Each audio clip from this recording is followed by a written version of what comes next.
Hello, mathematicians. This is lesson 6.10, the final lesson of Unit 6 Coordinate Geometry, and the final lesson of Math 2.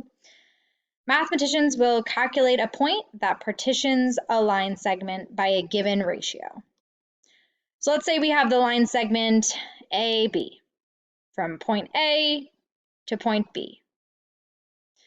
And we want to partition that line segment. That means we want to split it up into parts by the ratio 2 to 3. We're going to split it into 5 parts. Point P will be 2/5 away from A and 3/5 from B. It will be 2/5 of the distance from A to B. Notice there are 5 parts here because 2 plus 3 is 5. So in our ratio 2 to 3, we have 5 total parts, and point P is 2/5 the distance away. What changes if I do the ratio 3 to 2? Well, now point P is 3/5 of the distance from A to B. So if you need to find point P that partitions a line segment by a ratio, you can use this formula. And this formula looks funky. So we are going to learn how to find point P without the formula, and then afterwards show you how it is the formula. Step 1, let's read the problem and label our points. So I want to find point P that partitions line segment AB in a 2-to-1 ratio. That means that we have 2 points. Point A is at 1, 0, the x and y, and point B is 4, 5. Now, how many parts are there? If we want to split this into a 2-to-1 ratio, there are going to be 3 parts because 2 plus 1 is 3. And point P is going to be here on the line segment. It is going to be 2/3 the distance from A to B. 2 to 1, so 2 to 1, 2 over 3. This number is going to come in handy when we calculate the x value and calculate the y value of our point P that partitions this line segment. We know that point P is 2/3 of the distance AB. So let's do the x value first. What is the change in x of AB, or what is the run?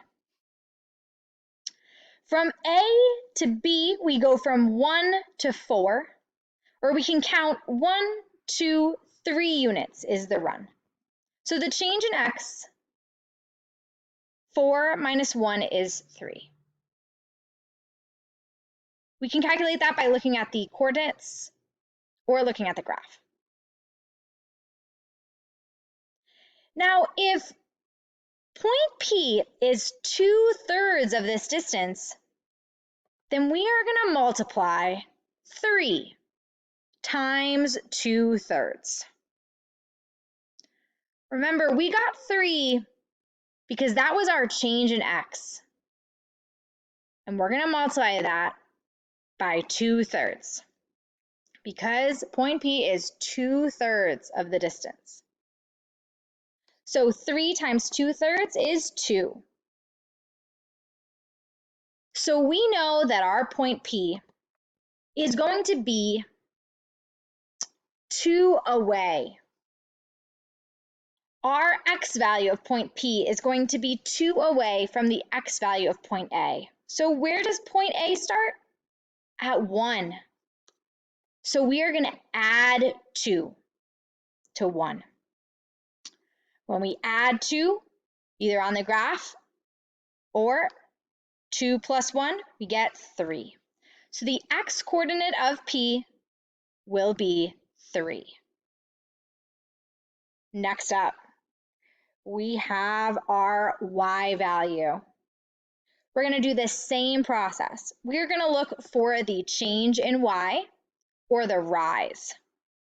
From A to B, we go up 1, 2, 3, 4, 5 units, or we can look from 0 to 5 is a change of 5. 5 minus 0 is 5. We're going to multiply that change by 2 over 3, 2/3 of the distance. 2/3 times 5 is 10 over 3. We're just going to keep it as a fraction. So now we know that our y coordinate is going to be 10/3 away from point A. So again, we are going to add 10/3 to 0, the y value of point A.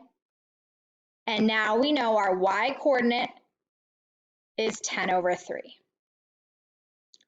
Let's check these coordinates. We have our x coordinate is 3 and our y coordinate is 10 over 3. So written as coordinates, it is 3, 10 over 3, or 3, 3.33333, x, y. If I plot that point, it lands right here. Does this look to be about a 2-to-1 ratio? This point is on the line, check. Is it a 2-to-1 ratio? It looks like if we split this up into 3 parts, we got 2 to 1. So yes, this is the point P that partitions line segment AB in a 2-to-1 ratio.